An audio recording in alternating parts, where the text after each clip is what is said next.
বিসমিল্লাহির রহমানির রহিম। আমি Mohammad Ruhul Amin, junior instructor tech computer, Rangpur polytechnic institute, Rangpur. Ah, আমি যে সাবজেক্ট নিয়ে আলোচনা করতে চাই, সাবজেক্টের নাম হচ্ছে কম্পিউটার পেরিফেরালস। এটা চতুর্থ পর্ব কম্পিউটার ডিপার্টমেন্টের সাবজেক্ট। তো আজকে আমাদের আমি এই সাবজেক্টের তৃতীয় অধ্যায় নিয়ে আলোচনা করতে চাই। তৃতীয় অধ্যায় কিবোর্ড এবং মাউস আছে, আমি সেখান থেকে কিবোর্ড নিয়ে আলোচনা করব আজকে, এবং আগামী ক্লাসে ইনশাল্লাহ মাউস নিয়ে আলোচনা করব। আজকের এই ক্লাস শেষে আমি যে বিষয়গুলো আমরা জানতে পারবো তার একটা সামারি আমি করছি এখানে।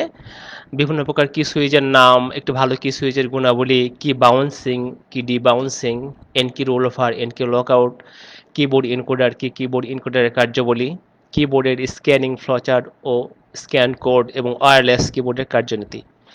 এই বিষয়গুলো আমি চেষ্টা করব আজকে আলোচনা করার জন্য। তো এখন আমরা দেখব কিবোর্ড কি জিনিস। কিবোর্ড কিবোর্ড মূলত একটা কি সুইচ সম্বলিত একটা বোর্ড, যেটা কম্পিউটার এর ইনপুট পেরিফেরালস হিসেবে কাজ করে, এবং এর মাধ্যমে আমরা কম্পিউটারে বিভিন্ন ধরনের ডাটা ইনপুট এবং ইনস্ট্রাকশন দিয়ে থাকি। এখন কিবোর্ডের কি সুইচ, যেহেতু এই বোর্ডে অনেকগুলা কি সুইচ সম্বলিত একটা বোর্ড, এই জন্য এটাকে বলা হচ্ছে কিবোর্ড। আর এই কি সুইচটা বিভিন্ন ধরনের হয়ে থাকে। আমরা জানি কি সুইচের প্রধান কাজই হচ্ছে make contract and break contract, সংযোগ তৈরি করা এবং সংযোগ বিচ্ছিন্ন করা।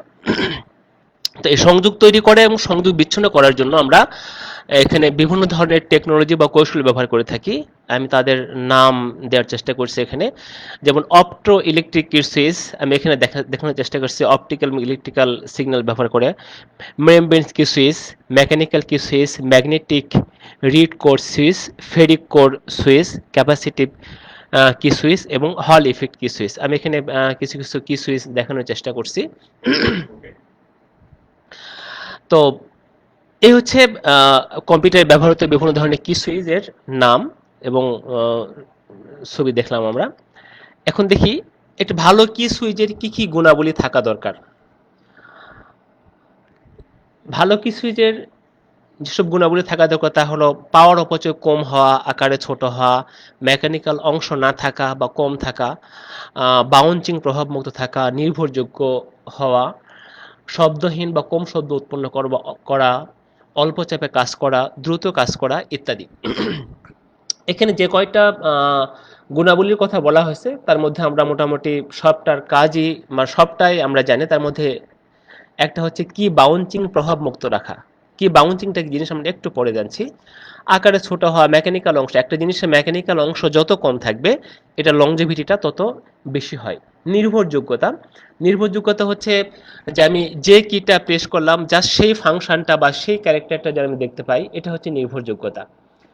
শব্দহীন, মানে শব্দ একটা নয়েজ, এটা যত কম হয় তত ভালো হয়। অল্প চাপে কাজ করা, দ্রুত কাজ করা, এটা অবশ্যই একটা মোটামুটি এই ধরনের সুবিধা বা এই ধরনের গুণাবলী যে কি সুইচের মধ্যে পাবো আমরা, তাকে আমরা ভালো কি সুইচ বলবো। এখন দেখি কি বাউন্সিং কি জিনিস। কি বাউন্সিং, কিবোর্ডে যখন কোনো কি চাপা হয় তখন সেই কি কয়েক মিলি সেকেন্ডের জন্য লাফালাফি করতে থাকে। তখন ওই কি অ্যাকচুয়াল কন্ট্যাক্ট পাওয়ার আগে কয়েকবার কন্ট্যাক্ট পায়। কিবোর্ডের এই অবস্থাকে বলা হয় কি বাউন্সিং। কি বাউন্সিং এর ফলে সঠিক কি কোড পাওয়া যায় না, অথবা অনাকাঙ্ক্ষিত কি কোড আমরা পেয়ে থাকি। আমি এখানে একটা ছবির মাধ্যমে দেখানোর চেষ্টা করছি। যদি আমি এই কি সুইচটা আমি প্রেস করি, সেটা যদি কয়েকবার লাফালাফি করে ফাইনাল কন্ট্যাক্ট পাওয়ার আগে বা পরে, তাহলে আমাদের অবস্থাটা এইরকম তৈরি হবে, এই ধরনের সিগন্যাল পাবো আমরা আউটপুটে। ফলে দেখা যাচ্ছে যে ওই কি কোডের একাধিক আমরা আউটপুট পাবো, অথবা অনাকাঙ্ক্ষিত আমরা আউটপুট পাবো। এই জন্য কি বাউন্সিংটা আমরা যত ধরনের কি সুইচ ব্যবহার করি সবটার জন্য একটা ক্ষতিকর বা একটা ভালো না। সুতরাং আমাদের কি বাউন্সিংটা অবশ্যই প্রভাব মুক্ত রাখতে হবে কি সুইচকে। এই কি বাউন্সিংটা আমরা দুই ভাবে প্রভাব মুক্ত করতে পারি, একটা হার্ডওয়্যার ডি বাউন্সিং টেকনিক আর সফটওয়্যার ডি বাউন্সিং টেকনিক। তাহলে কি ডি বাউন্সিংটা হচ্ছে কি বাউন্সিং প্রভাব মুক্ত করার জন্য সঠিক কি কোড পাওয়ার জন্য যে কৌশল বা পদ্ধতি অবলম্বন করা হয় তাকে বলা হয় কি বাউন্সিং। আমরা এখানে দুই ধরনের পদ্ধতি ব্যবহার করে থাকি, একটা হার্ডওয়্যার ডি বাউন্সিং টেকনিক আর একটা হচ্ছে software D bouncing technique. Hardware D bouncing technique, এই টেকনিকে যেটা করা হয়ে থাকে, এই পদ্ধতিতে প্রতিটি কি সুইচের সাথে একটা করে ল্যাচ ব্যবহার করা হয়ে থাকে, যা কি বাউন্সিং হতে বাধা প্রদান করে। আমি এখানে ছবিতে দেখানোর চেষ্টা করছি। এখানে একটা ন্যান ল্যাচ ব্যবহার করা হয়েছে, যেখানে দুইটা গেট G1 এবং G2 ব্যবহার করা হয়েছে এবং দুইটা ইউনিভার্সাল গেট। ন্যান গেটের বৈশিষ্ট্য হচ্ছে, যদি এখানে টু ইনপুট বিশিষ্ট ন্যান গেট, যদি উভয় ইনপুট 1 হয় সেক্ষেত্রে আউটপুটটা আমাদের 0 হবে এবং অন্য সকল অবস্থায় আউটপুটটা আমাদের 1 হবে। আমি আবারও বলছি, যদি এই ন্যান গেটের উভয় ইনপুট 1 হয় সেক্ষেত্রে আউটপুটটা 0 হবে এবং অন্য সকল অবস্থায় আউটপুটটা 0 হবে। এখন দেখি এই ন্যান ল্যাচটা আমাদের কি সুইচের সাথে কিভাবে কাজ করবে। এখানে ন্যান লেসের A1 এবং B1 ইনপুটে +5 ভোল্ট, অর্থাৎ এখানে 1 করে দেওয়া আছে। আর এই যখন আমরা কোনো সুইচিং কাজ সম্পন্ন করব, এটা হচ্ছে কি সুইচ, কি সুইচের সাথে এটা গ্রাউন্ড করে দেওয়া আছে। ফলে যখন আমি কি সুইচ প্রেস করব, এই কি সুইচটা আমার G1 এর G1 ন্যান ল্যাসের A1 এর সাথে সংযোগ পাবে। যদি G1 ন্যান গেটের A1 ইনপুটের সাথে সংযোগ হয়, ফলে এই 5 ভোল্টটা এই পথে গ্রাউন্ড হয়ে যাবে এবং A1 এর মানটা আমার 0 হয়ে যাবে। এই অবস্থায় A2 এর মানটা আমার কাছে আনসিন অবস্থায় আছে। আমি আগেই বলছিলাম যে কোনো কারণে যদি উভয় ইনপুট 1 হয় সেক্ষেত্রে আউটপুটটা 0 হবে এবং অন্য সকল অবস্থায় আউটপুটটা 1 হবে। তো যেহেতু A1 ইনপুটটা আমার 0 হয়ে গেছে, সুতরাং A2 এর মান 1 বা 0 যেটা হোক না কেন, এই অবস্থায় আমি আউটপুট এখানে পাবো 1। A1টা যখন A1টা এখানে 1 পাবো, সেই 1টা আমার একই সাথে B1 এর মানে চলে আসছে, ফলে B1 B2 এর মানে চলে আসছে, ফলে B2 এর মান এখানে 1 হচ্ছে। আর B1 এর মান আমার আগে থেকে 1 দেওয়া আছে, যেহেতু এখানে +5 ভোল্টের সাথে কানেক্টেড করা আছে এখানে। তাহলে B1 এবং B2 এই দুটো যখন 1 হবে, আমি অবশ্যই G2 এর আউটপুট আমি এখানে 0 পাবো। তো এই আউটপুটটা কোথায় চলে যাচ্ছে, আবার G1 এর A2 এর ইনপুটে। তাহলে প্রথম কন্ট্রাক্টেই আমার এই সকল কাজ সম্পন্ন হয়ে A2 এর ইনপুটটা 0 হয়ে যাচ্ছে। যখন এটা আমার বাউন্সিং এর ফলে এটা ডিসকানেক্ট হয়ে যাবে, তখন A2 এর মান A1 এর মান 1 হবে, আবার কানেক্ট হয়ে গেলে A1 এর মান 0 হবে, আবার ডিসকানেক্ট হয়ে গেলে A1 এর মান, মানে বাউন্সিং এর ফলে A1 এর মান একবার 0 একবার 1, একবার 0 একবার 1 হবে। তো যেহেতু A2 এর মান আমার 0 হয়ে গেছে, ফলে যতই 0101 হোক না কেন, আমার এই আউটপুটে আর কোনো পরিবর্তন হবে না। এটা হচ্ছে আমাদের এই ল্যাচটা প্রতিটা কি সুইচের সাথে আমরা সংযোগ করে দেই, যাতে করে কি বাউন্সিংটা আমাদের বাউন্সিং এর ফলে যে অনাকাঙ্ক্ষিত রেজাল্ট সেটা যেন বা না পায়, বা কি ডিবাউন্সিং যাতে হয়। আমি জাস্ট ফাংশনটা দেখানোর চেষ্টা করছি এখানে। আর এখানে ঠিক একই, এখানে ন্যান লেস ব্যবহার করা হয়েছে, +5 ভোল্ট +5 ভোল্ট, এখানে কি সুইচ এখানে গ্রাউন্ড করে দেওয়া আছে। আমি এটার আউটপুটটা কিভাবে যায় সেটা দেখানোর চেষ্টা করছি। তখন কি হচ্ছে, এই +5 ভোল্ট এই আউটপুটটা আমরা কোথায় যাচ্ছে, আমাদের কিবোর্ড ইনকোডারের মাধ্যমে আমাদের যেখানে ASCII কোড সংরক্ষণ করা আছে সেখানে চলে যাচ্ছে বা আউটপুটে চলে যাচ্ছে। এইভাবেই মূলত আমরা হার্ডওয়্যারের মাধ্যমে বা ন্যান ল্যাচ ব্যবহার করে আমরা কি বাউন্সিং, মানে হার্ডওয়্যার ডিবাউন্স টেকনিক ব্যবহার করে আমরা কি বাউন্সিংটা রোধ করে থাকি। এখন দেখি সফটওয়্যার ডিবাউন্সিং টেকনিক। এই পদ্ধতিতে কিবোর্ড থেকে কোনো কি প্রেস করা হলে ফার্মওয়্যার তা অনুধাবন করে এবং 10 মিলি সেকেন্ড অপেক্ষা করে। এখানে বলে রাখা দরকার, এখানে একটা সময় বাইন্ডিংস দেওয়া আছে এবং এই সময়ের মধ্যে ওই কি যতবারই প্রেস করা হোক না কেন, তা উপেক্ষা করে সে কেবলমাত্র একটা সিগন্যালই গ্রহণ করে বা একটা কি কোডই গ্রহণ করে। অর্থাৎ এখানে সফটওয়্যারের মাধ্যমে আমার এমনভাবে ডিজাইন করা আছে, যখন কোনো কি প্রেস করা হবে সেই কি এর জন্য, মানে কি বাউন্সিং এর জন্য 10 মিলি সেকেন্ড পর্যন্ত সময় বরাদ্দ থাকবে।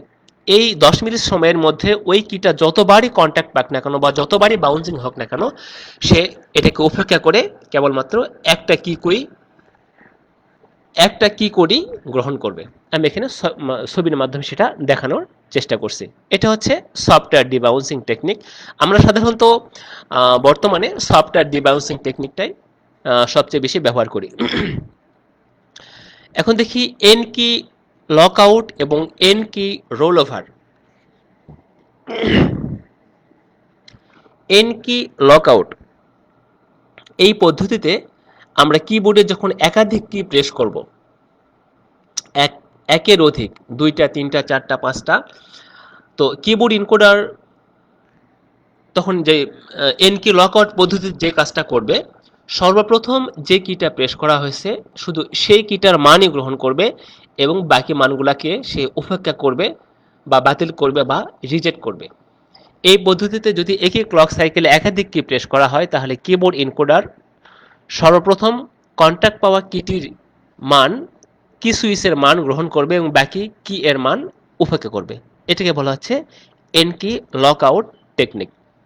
ঠিক এর পাশাপাশি আরেকটা যেটা আছে এন কি রোল ওভার। এই পদ্ধতিতে একই ক্লক সাইকেলে একাধিক কি প্রেস করা হলে কিবোর্ড ইনকোডার সর্বপ্রথম যে কিটি কন্ট্যাক্ট পায় তার মান গ্রহণ করে এবং ধারাবাহিকভাবে বাকি কিগুলোর মান গ্রহণ করবে। অর্থাৎ এন কি রোল ওভার পদ্ধতিতে যেটা হচ্ছে যে যখন কোনো কি প্রেস করা একাধিক কি প্রেস করা হচ্ছে কিবোর্ডের, তো সর্বপ্রথম কন্ট্যাক্টকৃত কি এর মান গ্রহণ করে ধারাবাহিকভাবে বাকি কি এর মানগুলা গ্রহণ করবে। এটা হচ্ছে এন কি রোল ওভার পদ্ধতি। Keyboard encoder. কিবোর্ড এনকোডার কিবোর্ডে যখন কোনো কি চাপা হয় তখন সেই কি এর সঠিক কি কোড তৈরি করে সিপিইউতে পাঠানোর জন্য যে প্রয়োজনীয় স্টেপ বা প্রয়োজনীয় পদক্ষেপ গ্রহণ করা হচ্ছে কিবোর্ড এনকোডারের প্রধান কাজ। অর্থাৎ আমি যখন একটা কি প্রেস করব, এই কি প্রেস করার পরে এই কি এর সমতুল্য অ্যাসকি কোড তৈরি করে সিপিইউতে পাঠানো পর্যন্ত যে যে পদক্ষেপগুলো আছে, সেই পদক্ষেপ বা সেই স্টেপগুলো পালন করা হচ্ছে কিবোর্ড এনকোডারের কাজ। এখন দেখি কিবোর্ড এনকোডারের কার্যাবলী। কিবোর্ড এনকোডার সাধারণত নিম্নলিখিত কাজ করে থাকে। প্রথমে পরীক্ষা করে দেখে যে সকল কি খোলা আছে কিনা, যে অল কিজ আর ওপেন। তারপরে পরীক্ষা করে দেখে যে কোনো কি চাপা হয়েছে কিনা, যে কোনো কি মানে প্রেস করা হয়েছে কিনা। যদি প্রেস করা হয়ে থাকে তখন পরীক্ষা করে দেখা হয় যে কোন কি প্রেস করা হয়েছে তা অনুধাবন করা। কি বাউন্স প্রভাব মুক্ত রাখা, এটাও কিবোর্ড এনকোডারের কাজ। যে একটা কি একবার প্রেস করলে তার সমতুল্য একটা কি কোডই সে সিপিইউতে পাঠাবে। কি কোড বা কি কোড উৎপন্ন করা বা সমতুল্য বাইনারি কোড উৎপন্ন করা, যাকে আমরা অ্যাসকি কোড বলে থাকি। যখন কোনো কি প্রেস করা হয় তার সমতুল্য অ্যাসকি কোড উৎপন্ন করা। ডি বাউন্সিং করা। আমরা জানি বাউন্সিংটা অবশ্যই কিবোর্ডের জন্য বা কি সুইচের জন্য একটা খারাপ দিক। তো এটাকে অবশ্যই ডি বাউন্সিং করতে হবে যাতে করে আমরা কাঙ্ক্ষিত রেজাল্ট পাই। বাফারিং করা। আমরা আমাদের পিসির সাথে, আমাদের কম্পিউটারের সাথে যতগুলো পেরিফেরালস ডিভাইস ব্যবহার করি, আমরা জানি প্রত্যেকের জন্য একটা করে ইন্টারফেস ডিভাইস ব্যবহার করা হয় এবং সেখানে একটা বাফার মেমোরি থাকে যা CPU to peripherals, peripherals to সিপিইউতে ডাটা আদান প্রদান করার জন্য। তো সেখানে বাফারিং করা এবং সর্বশেষ কি কোডটা সিপিইউতে পাঠানো। তো এই 8 ধরনের কাজ সাধারণত কিবোর্ড এনকোডার করে থাকে। প্রথমে পরীক্ষা করে দেখছে সকল কি খোলা আছে কিনা, কোনো কি চাপা হয়েছে কিনা, যদি চাপা হয়ে থাকে কোন কি চাপা হয়েছে তা অনুধাবন করা, কি বাউন্স প্রভাবমুক্ত রাখা, কি কোড উৎপন্ন করা, কি ডিবাউন্স করা। ডিবাউন্সটা হচ্ছে যে বাউন্সিং এর ফলে যে একাধিক সিগন্যাল পায় সেটা যেন না হয়, বাফারিং করা এবং কি কোডটা সিপিইউতে পাঠানো। এখন আমরা ব্লক ডায়াগ্রামের মাধ্যমে দেখব, একটা ব্লক ডায়াগ্রামের মাধ্যমে দেখব যে একটা কিবোর্ড এনকোডার কিভাবে কাজ করে থাকে। মূলত এই অংশটুকু হচ্ছে আমাদের কিবোর্ড এনকোডার। এর মধ্যে কি আছে, রোম অ্যারে আছে যার মধ্যে প্রত্যেকটা কি এর জন্য একটা করে অ্যাসকি কোড সংরক্ষিত আছে। এখানে একটা কলাম আছে 1 আউট অফ 9 এনেবল, এটা ব্যবহার করা হচ্ছে এনেবল করার জন্য, অ্যাক্টিভ করার জন্য। আর 1/10 সিলেক্টর। এখানে এটা ব্যবহার করা হচ্ছে আমার সেই রোম অ্যারেটাকে সিলেক্ট করার জন্য আর এটা অ্যাক্টিভ করার জন্য। তাহলে আর এটা মাস্টার ক্লক, যেটা আমাদের সিস্টেম ইউনিট ক্লকের সাথে মানে সিনক্রোনাইজ করা আছে, একই সাথে আমাদের দুই জায়গাতেই সংযুক্ত করা আছে। আর এই প্রত্যেকটা আমরা পয়েন্ট দেখতে পাচ্ছি, প্রত্যেকটা পয়েন্ট হচ্ছে একটা করে কি সুইচের অবস্থান। তাহলে এখানে আমাদের মোট 90টা কি সুইচ আছে। একটা স্ট্যান্ডার্ড কিবোর্ড, আমরা কিবোর্ডে আমরা পিসিতে যে সকল কি সুইচ ব্যবহার করে থাকি, সাধারণত একটা স্ট্যান্ডার্ড কি সুইচ আমাদের 104টা কি সুইচ থাকে। তো যাই হোক, এটা হচ্ছে প্রত্যেকটা মানে এই জয়েন্ট হচ্ছে একটা করে কি সুইচ, যা প্রেস করার মাধ্যমে কানেক্ট এবং ডিসকানেক্ট হবে। এটা দেখানো আছে, এটা হচ্ছে কি সুইচের অবস্থা, প্রেস করলে এই দুটার মধ্যে সংযোগ পাবে, আবার ছেড়ে দিলে এটা অবস্থা আবার পূর্বের অবস্থায় ফিরে যাবে। তো এটা হচ্ছে আমাদের কি ম্যাট্রিক্স, আর এইটুকু বলা হচ্ছে কিবোর্ড এনকোডার। এখন আমরা দেখি যে এটা কিভাবে কাজ করে। যখন আমরা কোনো একটা সুইচ প্রেস করব, এখান থেকে একটা সিগন্যাল যাচ্ছে, এটা হচ্ছে এনেবল সিগন্যাল আর এটা হচ্ছে সিলেক্টর সিগন্যাল। ধরলাম আমি এই অংশটা বা আমি এই অংশটা আমি প্রেস করলাম, এই সুইচটা আমি প্রেস করলাম, প্রেস করার ফলে আমাদের দুটার মধ্যে কন্ট্যাক্ট হবে, রোয়ের মধ্যে এবং কলামের মধ্যে কন্ট্যাক্ট হবে। যখন কন্ট্যাক্ট হবে তখন এই এনেবল সিগন্যাল থেকে আমার সিগন্যালটা রোয়ের মাধ্যমে আমার এই রোটা সিলেক্ট করবে, আর ঠিক একই সাথে আমার সিলেক্টের মাধ্যমে এই রোটা সিলেক্ট করবে এবং একই সাথে আমাদের এনেবল এর মাধ্যমে এই রো এর আমার স্পেসিফিক এই ঘরটা, আমি যে কি সুইচটা প্রেস করলাম সেই ঘরটা এখানে কি করা হবে, সিলেক্ট করা হবে এবং সেখান থেকে একটা কি কোড বা অ্যাসকি কোড যেটা আছে সেটা আমাদের ইন্টারফেস সার্কিটের মাধ্যমে আমাদের সিপিইউতে পাঠানো হবে পরবর্তী পদক্ষেপের জন্য, পরবর্তী কার্য সম্পাদনের জন্য। তাহলে এটা আমি আরেকবার একটু আলোচনা করে নেই, যেহেতু একটু জটিল বিষয় এটা। এখানে এটাকে বলা হচ্ছে আমাদের কিবোর্ড এনকোডার, এটা হচ্ছে কি ম্যাট্রিক্স, আর ম্যাট্রিক্সের প্রত্যেকটা পয়েন্ট হচ্ছে একটি করে কি সুইচ। এটা হচ্ছে 1/9 এনেবল, এটা আমরা ব্যবহার করছি এনেবলের জন্য। এখানে 1/10 সিলেক্টর, আমরা এটা ব্যবহার করব আমরা সিলেক্ট করার জন্য।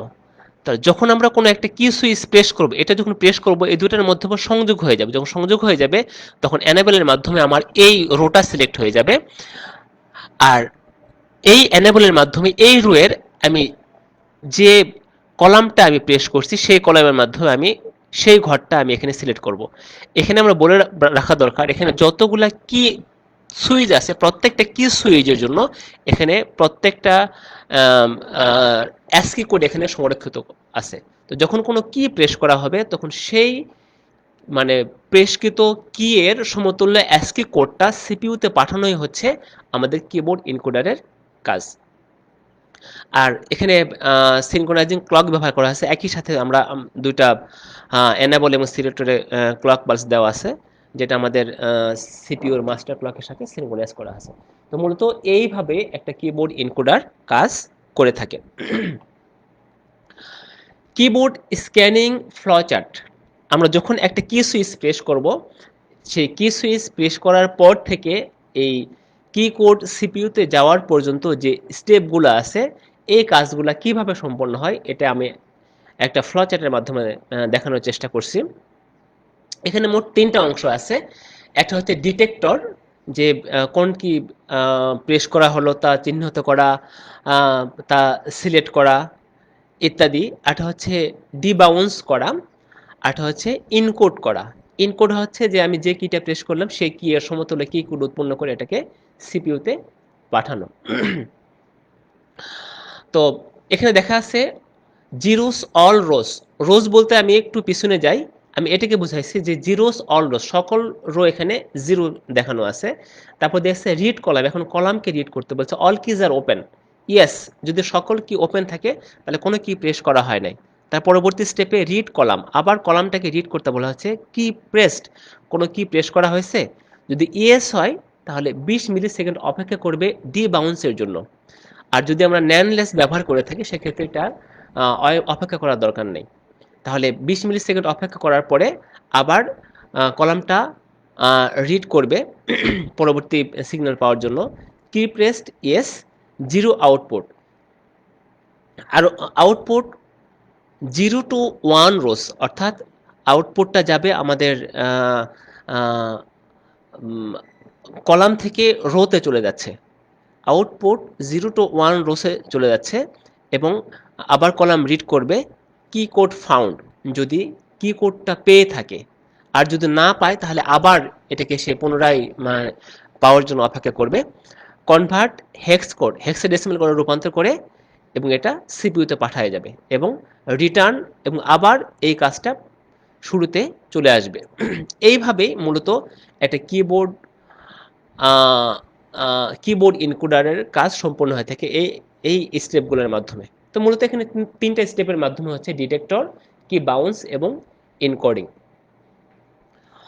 এরপরে দেখি একটা ওয়্যারলেস কিবোর্ডের কার্যপ্রণালী। একটা ওয়্যারলেস কিবোর্ড কিভাবে কাজ করে।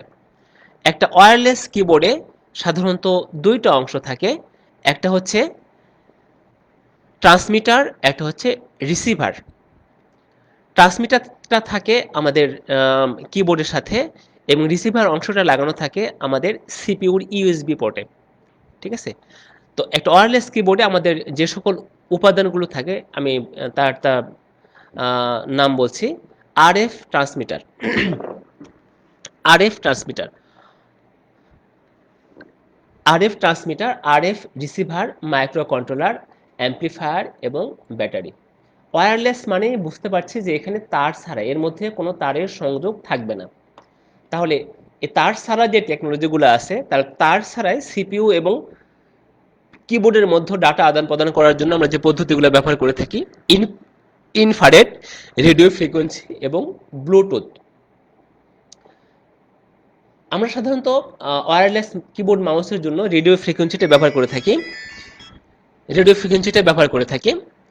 আহ, আহ, এছাড়া ইনফ্রারেডটা একটু, ইনফ্রারেডের জন্য আমাদের সরাসরি রিসিভার এবং ট্রান্সমিটারের প্রয়োজন হয়, এবং ব্লুটুথটাও, ব্লুটুথ ব্লুটুথটাও আমরা মাঝে মধ্যে কিবোর্ডে ব্যবহার করে থাকি। তবে আমি এখানে ইনফ্রারেড ব্যবহার করে আমি ওয়্যারলেস কিবোর্ডের কার্যকারিতা দেখানোর চেষ্টা করছি।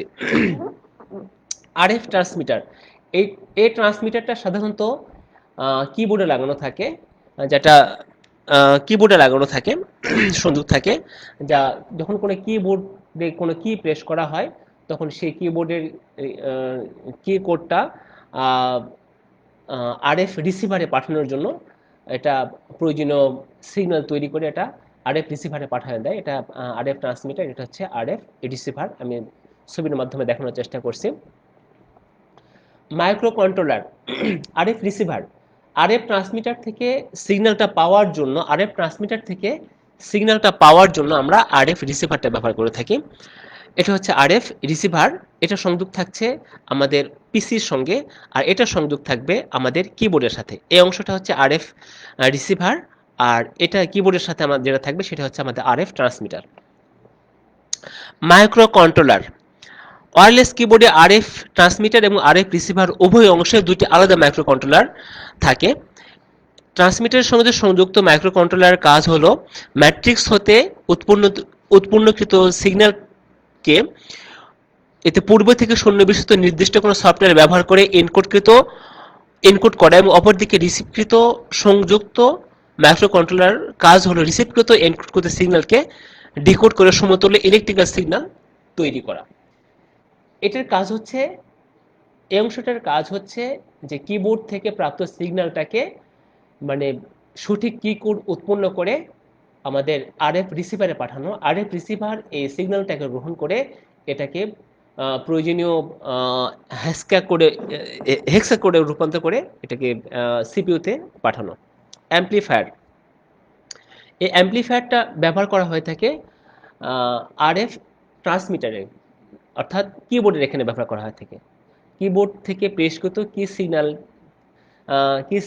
কি কোডটাকে অ্যাম্প্লিফাই করে আরএফ ট্রান্সমিটারের মাধ্যমে আরএফ রিসিভারে পাঠানোর জন্য এটাকে অ্যাম্প্লিফাই করা হয়ে থাকে। কিবোর্ড থেকে পেশকৃত কি কোডটাকে অ্যামপ্লিফাই করে আরএফ ট্রান্সমিটারের মাধ্যমে আরএফ রিসিভারে পাঠানো হয়ে থাকে। ব্যাটারি, যেহেতু এখানে আমাদের সিগন্যাল আদান প্রদান হবে, যেহেতু এখানে আমাদের ডাটা আদান প্রদান হবে, এখানে কোনো তার ছাড়া আদান প্রদান হবে, এবং যেহেতু এটা ওয়্যারলেস টেকনোলজি, এই জন্য সিগন্যালটাকে মানে এই ডাটা আদান প্রদান বা এই ডিভাইসটাকে অ্যাক্টিভ করার জন্য আমাদের অবশ্যই ইলেকট্রিক সাপ্লাইয়ের প্রয়োজন আছে। এই সাপ্লাইয়ের জন্য আমরা সাধারণত ডবল এ সাইজের 4টি ব্যাটারি ব্যবহার করে থাকি, যার ইনপুট ভোল্টেজ 1.2 থেকে 1.5 পর্যন্ত হয়ে থাকে। এইভাবেই মূলত একটা ওয়্যারলেস কিবোর্ড পিসি এবং কিবোর্ডের মাধ্যমে ডাটা ট্রান্সমিটিংয়ের কাজ, কিবোর্ড থেকে পিসির মতো ডাটা ট্রান্সমিশনের কাজ করে থাকে। তো এখন আমরা দেখব একটা ওয়্যারলেস কিবোর্ডের বৈশিষ্ট্য, মানে এই কিবোর্ডে কি কি বৈশিষ্ট্য: সহজে স্থানান্তরযোগ্য, 2 থেকে 3 মিটার দূর থেকে কমিউনিকেট করা যায়, এটা ডাটা ট্রান্সফার স্পিড 2.5 kbps, এটা 8 বিট এর মাইক্রো কন্ট্রোলার ব্যবহার করা হয়, প্রায় সব ধরনের অপারেটিং সিস্টেম এটাকে সাপোর্ট করে। সুবিধা অসুবিধাগুলা এখান থেকে দেখতে পাই, যেহেতু এখানে তার ছাড়া আমরা যে কোনো জায়গায় রেখে কাজ করতে পারি, তারের ঝামেলা থাকে না, 2 থেকে 3 মিটার দূরত্বের মধ্যে কাজ করতে পারি। তারপরে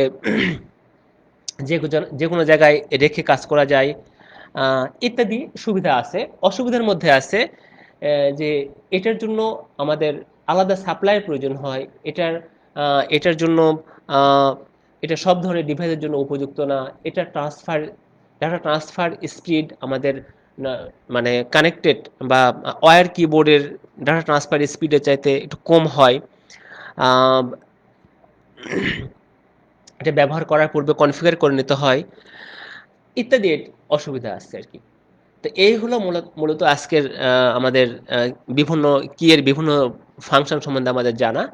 বাড়ির কাজ মূলত আমি যেটা আলোচনা করলাম সেখান থেকে তোমরা এই বিষয়গুলা তোমাদের সেশনের খাতায় ওঠানোর চেষ্টা করবা, এবং একটু ভালো সুইচের গুণাবলী সমূহ, কি বাউন্সিং ডিবাউন্সিং, কিবোর্ড স্ক্যানারের ফ্লো চার্ট, এই বিষয়গুলো তোমরা সেশনের খাতায় উঠে তোমাদের ক্লাস টিচারকে দেখানোর চেষ্টা করবা। এই আর পরবর্তী ক্লাসে আমি এই অধ্যায়, তৃতীয় অধ্যায়ের মাউসের অপারেশন নিয়ে আলোচনা করার চেষ্টা করব। আর এই ভিডিওটি পুনরায় দেখতে দক্ষতা বাতায়ন বা www.skill.gov.bd এই সাইটটা তোমরা ভিজিট করতে পারো। এই হলো মূলত আজকের আমার ক্লাস। তো যদি আমার এই ক্লাস আরো কিভাবে ভালো করা যায়, সুন্দর করা যায়, সেভাবে তোমরা কমেন্ট করে জানাবে। আর কোনো প্রশ্ন থাকলে অবশ্যই তোমরা ইনবক্সে লিখে আমাকে জানাবে।